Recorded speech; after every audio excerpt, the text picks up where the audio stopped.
नमस्कार। आप सुन रहे हैं पॉडकास्ट स्पीकर और मैं हूं आपके साथ अंशु वर्मा। दोस्तों, आज के इस पॉडकास्ट में बात पंडित गोविंद बल्लभ पंत जी की। उत्तर प्रदेश के पहले मुख्यमंत्री, ऐसे मुख्यमंत्री जो चाय नाश्ता का पैसा भी अपनी जेब से भरा करते थे।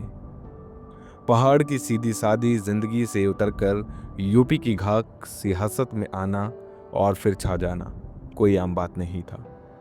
अल्मोड़ा में जन्मे गोविंद बल्लभ पंत मूल रूप से मराठी थे। घरवाले उन्हें प्यार से थपुआ कहते थे और इसके पीछे की वजह यह थी कि वे बचपन में बहुत मोटे थे और बच्चों के साथ खेलने की बजाय एक जगह पर ही बैठे रहते थे।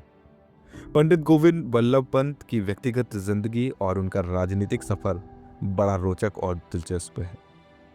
यही नहीं, पंत जी का राजनीति में आने का किस्सा भी बड़ा दिलचस्प है।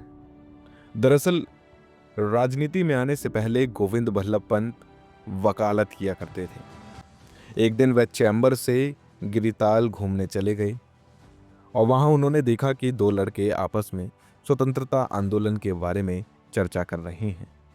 ये सुन पंत ने उन युवकों से पूछा कि क्या यहाँ पर वह भी देश समाज को लेकर बहस होती है। इस पर उन युवकों ने कहा कि यहाँ बस नेतृत्व की जरूरत है।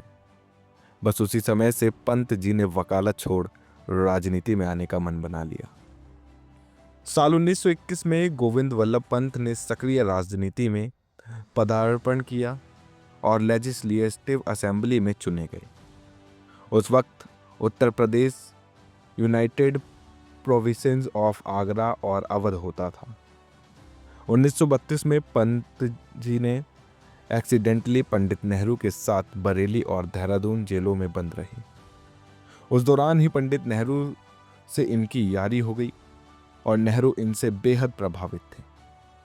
जब कांग्रेस ने 1937 में सरकार बनाने का फैसला किया तो बहुत सारे लोगों के बीच से पंत का ही नाम नेहरू के दिमाग में आया था।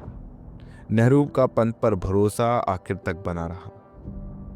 1955 से 1961 के बीच गोविंद बल्लभ पंत केंद्र सरकार में गृह मंत्री रहे। गृह मंत्री रहने के दौरान उनकी सबसे बड़ी उपलब्धि रही भाषाई आधार पर राज्यों का पुनर्गठन। उस वक्त यह आकांक्षा जताई जा रही थी कि ये देश की एकता के घातक हो सकती है, मगर हुआ ठीक इसके उल्टा। हालांकि अगर पंत जी को सबसे अधिक किसी चीज के लिए जाना जाता है तो हिंदी को राजकीय भाषा का दर्जा दिलाने में ही उन्होंने सबसे महत्वपूर्ण भूमिका निभाई थी। 1957 में इनको भारत रत्न से भी सम्मानित किया गया था। उनके मुख्य मित्रत्व काल की एक बड़ी रोचक घटना है। दरअसल एक बार पंत जी सरकारी बैठक कर रहे थे।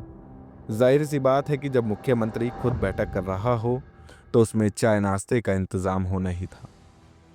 बाद में जब बैठक के चाय नाश्ते का बिल पास होने उनके पास आया तो उन्होंने बिल पास करने से मना कर दिया।